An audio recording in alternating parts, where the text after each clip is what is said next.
এখনকার আধুনিক যুগের টি-20তে তামিম ভাই একটু চলে না।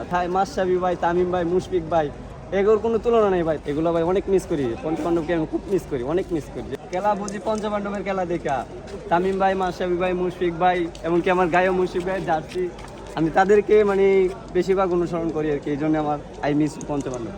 এই যে আজকে টি-20 ম্যাচ, এই ম্যাচে আসলে পঞ্চপাণ্ডবের কোন ক্রিকেটার থাকলে মনে হয় যে আরো বেশি ভালো হতো? সাকিব সাকিব আল হাসান তো দীর্ঘদিন বাংলাদেশ ক্রিকেটের সাথে নাই, কতটা মিস করেন? অনেক মিস করি ভাই, এটা অনেক, এটা মানে যে মানে বলার মতো নাই।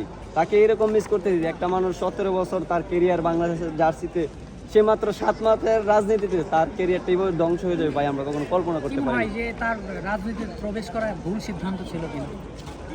দেখেন, সাধারণত সবারই অধিকার রাজনীতিতে যুক্ত হয়, কিন্তু এরকম তো হবে সেটা তো সে আগে হয়তো জানে না, জানলে হয়তো সে রাজনীতি আর যুক্ত হতো না। আমার মতে এটা মনে হয় না ভালো, কারণ সে তো একটা রানিং খেলার মধ্যে আছে, তো এই স্পোর্টস থেকে অপশন নিয়ে তারপরে সে রাজনীতিতে যাইলে হয়তো সেটা ভালো হবে। ক্যাপ্টেন ফ্যান্টাস্টিক ভাই, তার কথা আর কি বলবো, তার কথা তো সারা বাংলাদেশের মানুষই জানে, বিশ্বের মানুষ জানে।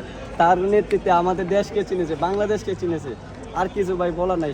মাশরাফি ভাই, তামিম ভাই, মুশফিক ভাই, এগুলোর কোনো তুলনা নেই ভাই, তাদের কোনো রিপ্লেসমেন্ট এখনো বাংলাদেশে তৈরি হয়নি, আরও হবেও না আশা করি। এটা একটু দুঃখজনক ভাই, কিন্তু দুঃখজনক হলো বর্তমানে যারা প্লেয়ার আছে, সাইফ হাসান, তারপরে আপনি তানজিদ হাসান, তামিমের কথা বলেন, ইমনের কথা বলেন, তারা কিন্তু ভালো করতেছে, আশা করি তারা আরও এগিয়ে যাক।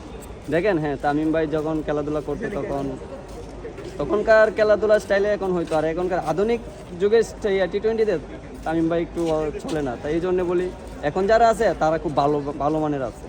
একটা থাকে ভাই, এটা থাকে পঞ্চপাণ্ডবের খেলা দেখি, তারপরে আপনার আমি তো খেলা দেখি অনেক দিন ধরে, পঞ্চপাণ্ডবের খেলা এগুলো ভাই অনেক মিস করি। পঞ্চপাণ্ডবকে আমি খুব মিস করি, অনেক মিস করি, যেটা মানে কি বলার মতো নেই। অনেক ভালো লাগছে ভাই, অনেক ভালো লাগছে। হয়তো কিন্তু আমি যাইতে পারি না মিরপুরে, কিন্তু আমি অবশ্যই তার জন্য দোয়া করছি, সে যেন শতক ম্যাচে শতক করে। কিন্তু আল্লাহ আমার শতক, আমার আশা পূরণ করছে, এবং কি তার আশা পূরণ করছে, এবং কি একটা বিশ্ব রেকর্ডে সে ভাগ বসেছে, তাতে আমরা খুব সুখী ভাই।